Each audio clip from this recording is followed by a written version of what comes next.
You know, friends, there's something about a quiet house in the late afternoon that makes the memories speak louder. The phone doesn't ring as much. The grandkids are grown and busy. And even when family comes over, it can feel like we're worlds apart, like we're speaking different languages. Can you relate? If you've ever looked through old photo albums and whispered to yourself, "Where did we go wrong?" If you've ever lain awake at night, replaying moments you wish you could rewrite, then this might just be the most important video you'll watch this year. Because here's something I've come to understand. Family isn't just who we're born to. It's a lifelong story we try to write, with joy, with pain, with hope. And sometimes those pages get torn. At 85, I've lived through joys, regrets, silences, and second chances.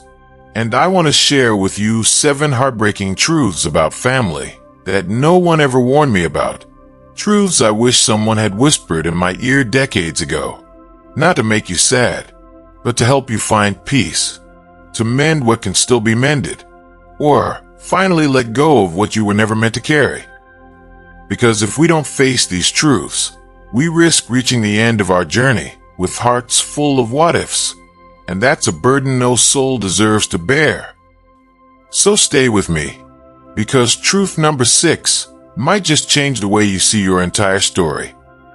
Now let's begin with the first truth, the one that hit me hardest at my granddaughter's wedding. Truth number 1, family doesn't always mean loyalty. I'll never forget the day my grandson, Tommy, skipped my 80th birthday to go to a baseball game with friends. He's young, everyone said. He doesn't mean anything by it. But here's what I wish I'd known then. Blood ties don't automatically create devotion. We assume family will choose us through thick and thin, but sometimes they just don't. Now, I'm not saying this to make you bitter. Quite the opposite. Understanding this truth freed me. See, I spent years bending over backward for relatives who'd never do the same for me, sending birthday cards that went unanswered, hosting holidays for people who'd rather be elsewhere. One year, I even postponed a knee surgery so I could babysit a great niece who never once called to check on me afterward. Here's what I've learned. Loyalty is earned, not inherited. And sometimes, the healthiest thing we can do is pour our love into the people who show up, whether they share our DNA or not. Maybe that's the neighbor who brings soup when you're sick, the old co-worker who still calls every Sunday, or yes, even the stray cat who curls up in your lap when the house feels too quiet. So if your heart's been bruised by a child who drifted away, or a sibling who always seems too busy, take it from someone who's been there. Their choices aren't a measure of your worth. You are allowed to grieve. You are allowed to set boundaries. And you are absolutely allowed to build a new kind of family, one that chooses you back. Truth number 2. Love doesn't guarantee understanding. Let me tell you about my daughter, Linda. For years, we butted heads over the silliest things. Why she wasted money on trendy coffee. Why I refused to get a smartphone. We loved each other fiercely, but we just couldn't see each other. Then one day, during an argument about her divorce, she snapped, "Mom, you've never once asked how I feel about any of this." That sentence knocked the wind out of me, because she was right. I'd been so busy worrying, lecturing, trying to fix things. I'd forgotten to listen. Friends, here's the hard part about getting older. The world changes faster than we do. Our children and grandchildren live in a different universe, one where staying in touch means texting emojis, and success looks nothing like what we imagined. We love them, yes, but love without understanding? That's like trying to hug someone through a brick wall. So what's the answer? Start with curiosity. Next time your granddaughter mentions her podcast, or your son complains about his startup, ask 3 questions before giving advice. Say, "Help me understand." And when they roll their eyes or sigh, let it go. The goal isn't agreement, it's connection. I learned this too late with Linda. But after that fight, I started writing her letters instead of calling. Just little notes about my garden, memories of her father, no judgments, no lectures. And you know what? Last month, she framed one of those letters and hung it in her kitchen. Now, these truths might feel heavy, but here's the beautiful part. Every single one of them comes with a key, a way to heal, to grow, to find unexpected joy in the years we have left. In the next part, we'll talk about the quiet heartbreak of outliving your own role in the family, and how to reclaim your purpose when you feel like life's parade has passed you by. We'll also explore why forgiveness, even for the unforgivable, might be the greatest gift you ever give yourself. But until then, I'd love to hear from you. Have you ever felt the sting of a family member's indifference? Or discovered an unexpected chosen family member who changed your life? Share your story in the comments, because here's the secret no one tells you. Our greatest wisdom doesn't come from getting older. It comes from learning together. You know, friends, there's a certain kind of loneliness that only comes with getting older. It's not the loneliness of an empty house. No, we get used to that. It's the loneliness of realizing the world has quietly moved on without asking for your permission. The grandchildren don't need your stories anymore. The family recipes, they're on Pinterest now. And suddenly, you're not the one people call when they're in trouble. You're the one they're quietly worried about. That brings me to the third truth, one I resisted for years, until the mirror finally forced me to see it.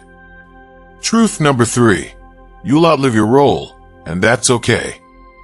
A few years back, my nephew asked me to teach him how to fix a leaky faucet. Now, I'd been the handy one in the family for 6 decades. But halfway through showing him, my hand started shaking. Not from age, from panic. Because right then, I realized, he's not learning this to carry on my legacy.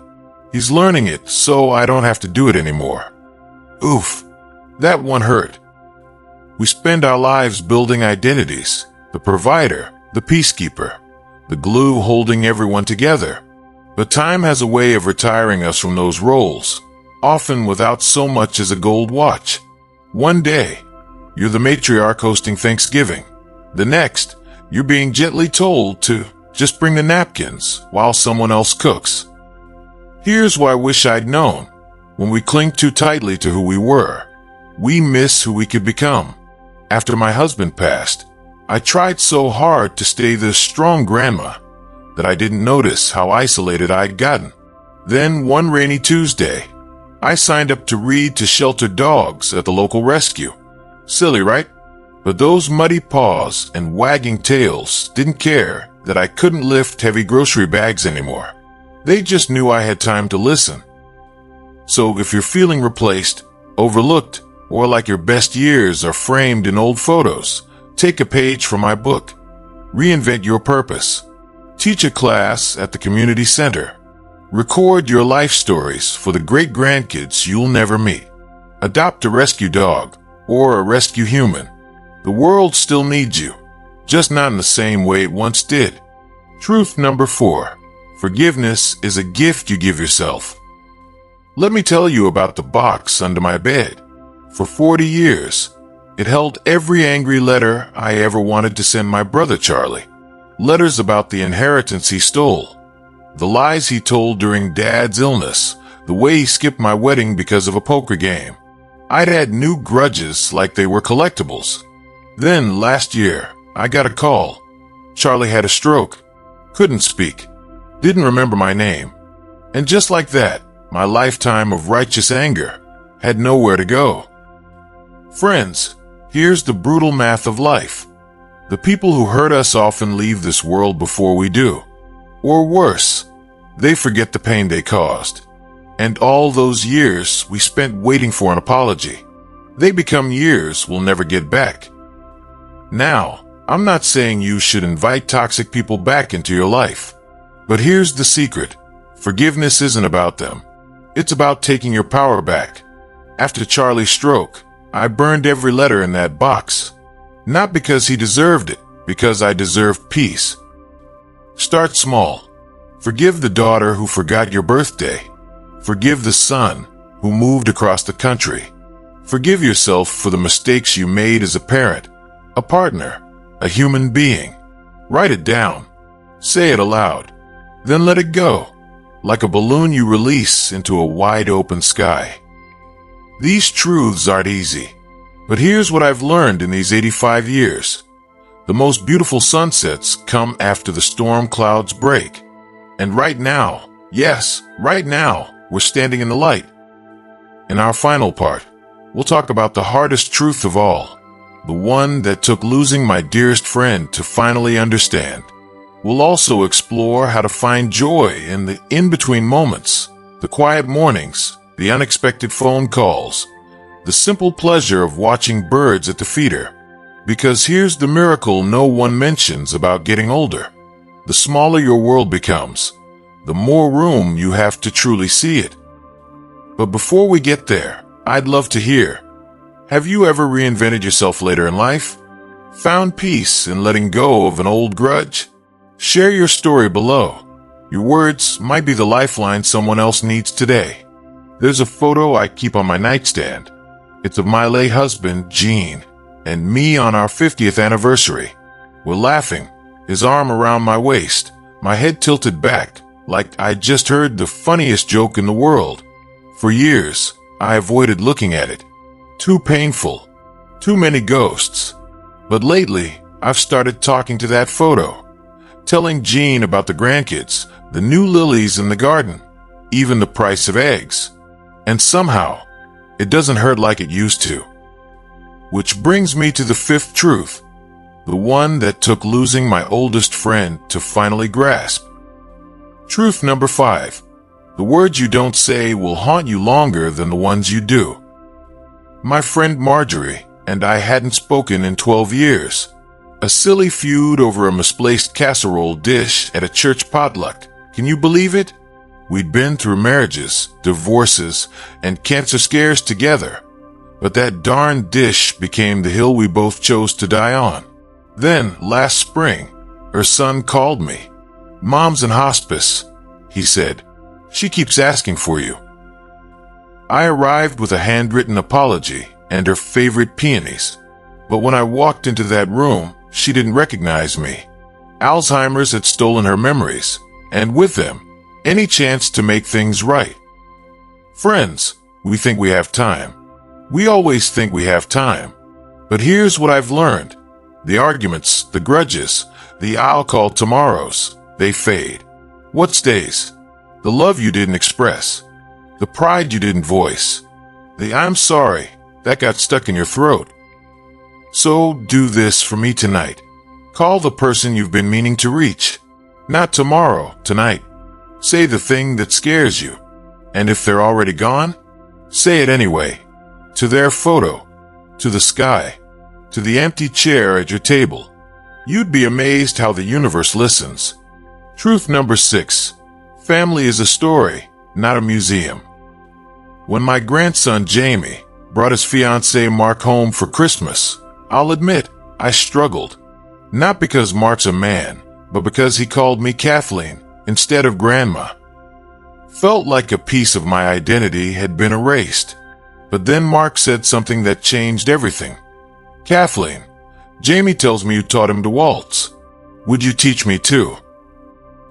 As we danced around my cluttered living room, stepping on toes, laughing till our sides hurt, it hit me. Families aren't meant to be preserved under glass. They're living, breathing things. They add new chapters, new characters, new ways to love. Maybe your family looks different now. Maybe there's divorce, estrangement, or in-laws who feel like strangers. Maybe the holidays are quieter. But here's the miracle. You still get to help write the story. Not as the main character anymore, perhaps, but as the wise narrator who passes down the best parts, the recipes, the inside jokes, the quiet lessons that only surface years later. So light the old silver menorah, even if it's just for you. Tell your great-granddaughter about her great-great-grandfather's immigration journey, even if she's scrolling on her phone. Keep adding pages. The story isn't over. Truth number 7. Grief and love are the same psalm. After Gene died, I tried to move on. Gave away his clothes, took down his hunting trophies, even donated his beloved tackle box. But the grief didn't leave. It just hid in unexpected places. In the smell of coffee brewing at 6 a.m., in the way the floorboards creak when no one's there. Then one day, my 8-year-old neighbor Lucy asked why I always sat on my porch at sunset. "I'm talking to Gene," I said, bracing for the awkwardness. But she just plopped down next to me and said, "What's he saying today?" Now, every evening, Lucy joins me. Sometimes we talk to Gene. Sometimes we watch squirrels. Sometimes we just sit. And slowly, without me noticing, the grief softened. Not because it left, but because it made room for something new. Here's the truth they don't tell you. Love doesn't die with the person. It evolves. It becomes the courage to make a new friend at 80, the strength to laugh again, the quiet understanding that every goodbye is really just a "see you later," written in a language we can't yet read. If there's one thing I want you to take from these 7 truths, it's this: family, in all its messy, imperfect glory, isn't about getting it right. It's about showing up again and again with the stubborn belief that it's never too late to heal, to connect, to leave behind a legacy of grace. Maybe you'll share this video with someone who needs to hear it. Maybe you'll write that letter you've been putting off. Or maybe you'll simply sit quietly tonight and think, "I did my best, and that's enough." Whatever you do, remember, your story matters. Your love matters.